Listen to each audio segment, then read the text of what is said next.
రెండు తెలుగు రాష్ట్రాల్లో అత్యధిక కాలం మంత్రిగా ఉన్న తుమ్మల నాగేశ్వరరావు గారిని చీఫ్ ఎగ్జిక్యూటివ్ ఆఫీసర్ సిఇఓ అని ఎందుకు పిలవాలి అనే అంశం మీద ఎన్నో వాస్తవాలు గుర్తు చేయొచ్చు. జూలై 27 ఉదయం అసెంబ్లీ సమావేశంలో ఉన్న తుమ్మల గారు మధ్యాహ్నం తన అనుచరుడు జక్కంపూడి అకాల మరణంతో ఆ కుటుంబాన్ని ఓదార్చి సాయంత్రం 3వ ప్రమాద హెచ్చరిక దాటి భద్రాచలం వద్ద ప్రవహిస్తున్న గోదావరి వరదలపై సమీక్ష సమావేశంలో పాల్గొన్న తుమ్మల గారు ఇదొక ఉదాహరణ. 1986లో గోదావరి జలప్రళయం ఎప్పటికీ గుర్తుండే విపత్తు. ఆ ఏడాది గోదావరి 75.6 అడుగుల నీటిమట్టంతో 27 లక్షల క్యూసెక్కుల వరద నీరు ఆల్ టైమ్ రికార్డ్. ఆ వరద బీభత్సంతో వందల గ్రామాల్లో ప్రాణ ఆస్తి నష్టం వాటిల్లింది. నాటి ప్రధాని రాజీవ్ గాంధీ, ముఖ్యమంత్రి ఎన్టీఆర్ గారు వి. అర్పురం మండలంలో వరద పరిస్థితి పరిశీలనకు రాగా నాటి మంత్రిగా తుమ్మల గారు అక్కడకు చేరుకోవడానికి వాగులు వంకలు దాటి ఎక్కడా చూసినా లో లెవెల్ చఫ్టాలు కాజ్వేలు పొంగి పోర్లుతుండగా కారులో వెళ్లే అవకాశం లేక బుల్లెట్ పై ప్రయాణం, కొన్ని చోట్ల పడవలపై ప్రయాణం, ఇలా ప్రతికూల పరిస్థితుల్లో గోదావరి వరద ప్రభావిత ప్రాంతాల్లో ప్రయాణం చేసి ప్రధాని రాజీవ్ గాంధీ, సీఎం ఎన్టీఆర్ గారి పర్యటనలో పాల్గొన్నారు.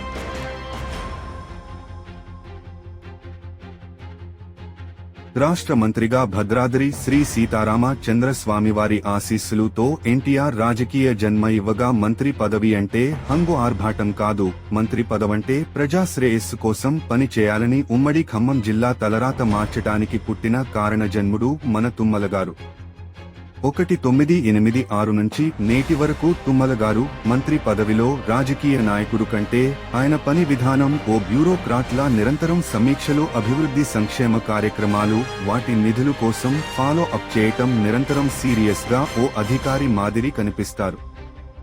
ఎన్నికల సందర్భంలో తప్ప రాజకీయాల్ని పట్టించుకోరు. పార్టీలకతీతంగా తన నియోజకవర్గం కాకుండా ఉమ్మడి ఖమ్మం జిల్లాలో 10 నియోజకవర్గాలు తన సొంత నియోజకవర్గంగా భావించే మినిస్టర్ కమ్ సిఇఓ తుమ్మల గారు గెలిచిన మరుసటి ఎన్నికల్లో ఓటమి ఎందుకు అనే ప్రశ్నకు ఆయన రాజకీయాలు చేయరు, అభివృద్ధి మంత్రమే ఆయన తీరు. అందుకే ఆయన రాజకీయాల్లో ఉన్న అరుదైన సిఇఓ.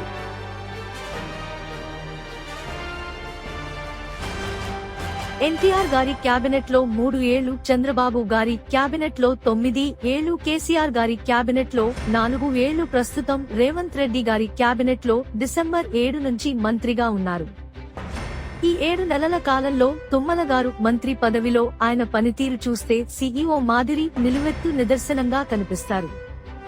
సీతారామ ప్రాజెక్ట్ పనులు ఫాలో ఆఫ్ చేయటం, పంప్ హౌస్లు ట్రయల్ రన్ కోసం చైనా సాంకేతిక నిపుణులను రప్పించడం, వైరా లింక్ కెనాల్ పనులు త్వరగా పూర్తి చేసి ఈ వానాకాలంలోనే సాగు నీళ్లు ఇవ్వాలని నిరంతరం పర్యవేక్షణ, సాగునీటి ప్రాజెక్టులతో పాటు జాతీయ రహదారుల నిర్మాణంపై తన అనుభవంతో వాటికి నిధులు, అనుమతులు తేవటం, ఖమ్మంలో ల్యాండ్ మార్క్ గా స్వామి నారాయణ ట్రస్ట్ గురుకుల పాఠశాలకు, మెడికల్ కాలేజ్ కు భూములు కేటాయింపు చేయించడం, ఇలా ఇవన్నీ గమనిస్తే తనకు తానే టార్గెట్స్ పెట్టుకుని ఉదయం నిద్ర లేచిన దగ్గర నుండి నిద్రకు ఉపక్రమించే వరకు నిత్యం ఫాలో ఆఫ్ చేయడం తుమ్మల గారి నైజం. తుమ్మల గారి ఆలోచనలు ఎప్పుడు ఉమ్మడి ఖమ్మం జిల్లా అభివృద్ధి కోసమే. ఎవరైనా పార్టీ నేతలు పోలీస్ స్టేషన్ పైరవీలు లాంటివి తెస్తే వినే అవకాశం కూడా ఇచ్చేవారు కాదు. దాంతో తుమ్మల గారు ఎంత అభివృద్ధి చేసినా కొందరు నాయకులు స్వార్థం వల్ల ఓటమి ఆయనకు స్వాగతం పలుకుతుంది. తుమ్మల గారు ఓడించిన నేతలను శత్రువుగా ఏనాడు చూడరు. రాజకీయ వేధింపులు తుమ్మల గారి చరిత్రలో లేవు. కొందరు నేతలు గ్రామంలో నలుగురైదురికి వ్యక్తిగత పనులు చేస్తారు. వారు ఆ నాయకుడు ని ఆరాధిస్తారు. నేను గ్రామం తలరాత మార్చాలనే పనిలో నేనుంటా. ఎవరో ఇచ్చే 4 పైసలకి ఎదురు చూడటం కాదు, దానం చేసే స్థాయికి వాళ్లను తేవటం నా లక్ష్యం అంటారు తుమ్మల గారు. రాజకీయ నాయకుడుగా కాకుండా సిఇఓ మాదిరి లాంగ్ విజన్ తో తుమ్మల గారు పనిచేశారు అనడానికి నిదర్శనంగా నిలిచిన వాస్తవాలు. 1986 గోదావరి వరద విలయం కళ్లారా చూసిన తుమ్మల గారు మంత్రిగా తన లాంగ్ విజన్ పట్టుదలతో శాశ్వత పరిష్కారం చూపారు. కరకట్ట నిర్మాణంతో గోదావరి వరద గండం లేకుండా భద్రాద్రికి శ్రీరామ రక్షగా నిలిచింది కరకట్ట. కరకట్ట నిర్మాణం తరువాత ఇప్పటికీ 10 సార్లు గోదావరి 10 సార్లు మూడో ప్రమాద హెచ్చరిక దాటి పరవళ్లు తొక్కింది. 2022 జూలై 15న 71.3 అడుగులు 24 లక్షల క్యూసెక్కుల వరదనీరు పోటెత్తిన భద్రాచలం సేఫ్ జోన్లో ఉందంటే తుమ్మల గారి లాంగ్ విజన్ చంద్రబాబు గారి సహకారంతో. భద్రాచలం డివిజన్ గోదావరి వరదల వేళ బాహ్య ప్రపంచంతో కనెక్టివిటీ లేక జల దిగ్బంధంలో ఉండేది. అత్యవసర వైద్యం నిత్యావసరాలు అందాలంటే రోడ్ కనెక్టివిటీ కోసం కూనవరం వద్ద గోదావరి శబరి సంగమం వద్ద హై లెవెల్ బ్రిడ్జి, తాలిపేరు వద్ద హై లెవెల్ బ్రిడ్జి, వెంకటాపురం వద్ద హై లెవెల్ బ్రిడ్జి నిర్మాణంతో గోదావరి వరదలు పోటెత్తిన కనెక్టివిటీ కల్పించిన మన్యం సూర్యుడు మన తుమ్మల గారు.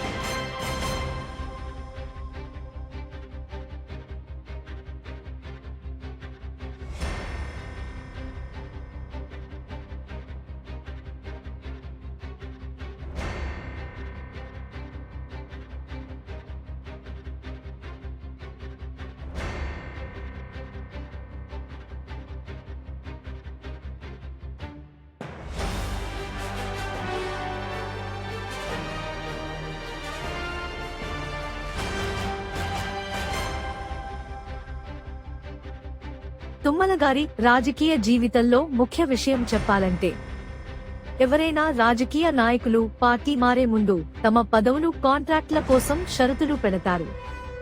కానీ తుమ్మల గారు తన పదవులు ముఖ్యం కాదు, గోదావరి జలాలతో ఉమ్మడి ఖమ్మం జిల్లా సస్యశ్యామలం చేసే సీతారామ ప్రాజెక్ట్ నిర్మాణం హామీ ఇస్తే పార్టీ మారతానని కేసీఆర్ కు షరతు పెట్టిన అరుదైన ప్రజా నాయకుడు మన తుమ్మల గారు. కేసీఆర్ పిలుపుతో రాజకీయ జన్మ ఇచ్చిన తెలుగుదేశం వీడి ఉమ్మడి ఖమ్మం జిల్లా అభివృద్ధి కోసం తుమ్మల గారు 2014 సెప్టెంబర్ 5న టీఆర్ఎస్ లో చేరారు. ఎమ్మెల్యేగా లేకపోయినా కేసీఆర్ గారు తుమ్మల గారిని క్యాబినెట్ మంత్రి చేశారు అంటే అది తుమ్మల కార్యదక్షత, పరిపాలన అనుభవం. మారిన రాజకీయ పరిస్థితుల్లో తుమ్మల గారు రేవంత్ రెడ్డి గారి పిలుపుతో సెప్టెంబర్ 16, 2023న కాంగ్రెస్ పార్టీలో చేరారు. పార్టీలో చేరే ముందు సీఎం రేవంత్ రెడ్డి గారితో ఉన్న సాన్నిహిత్యంతో షరతు పెట్టారు. కేసీఆర్ పాలనలో నిలిచిన సీతారామ ప్రాజెక్ట్ పూర్తి చేయడమే తన రాజకీయ సంకల్పం అని చెప్పారు. రేవంత్ రెడ్డి గారి క్యాబినెట్ లో మంత్రిగా ఉన్న తుమ్మల గారు ఈ 7 నెలల కాలంలో మంత్రిగా తన పనితీరు సీఈఓ అనే చెప్పేలా ఉంది. తుమ్మల గారి పనితీరు మంత్రిగా సీతారామ ప్రాజెక్ట్ పనులు, గోదావరి వరదలు, పెద్దవాగు ప్రాజెక్ట్ ఆనకట్ట తెగి వరదలో 31 మంది చిక్కితే ఆ రోజు మంత్రిగా ఉన్న తుమ్మల గారు ఓ సీనియర్ అధికారిగా పనిచేశారు. 2 ప్రభుత్వాల అధికారులను కోఆర్డినేట్ చేసే పనితీరు సీఈఓ స్థాయికి నిదర్శనంగా నిలుస్తుంది. ఎంతో మంది రాజకీయ నాయకులను చూస్తుంటాం, కానీ రాజకీయాలను ఓ ఉద్యోగంలా సుదీర్ఘకాలం 17 సంవత్సరాలుగా మంత్రిగా తుమ్మల గారు మంత్రి పదవి అంటే ఆర్భాటం కాదు, ప్రజా ప్రయోజనాల కోసం పనిచేసే నేతగా, అరుదైన నేతగా నిలిచారు. That is Tummala. అందుకే ఆయన ప్రజా నాయకుడు, ది లీడర్ గా నిలిచారు. The leader Tummala CEO in politics లో నిలిచారు.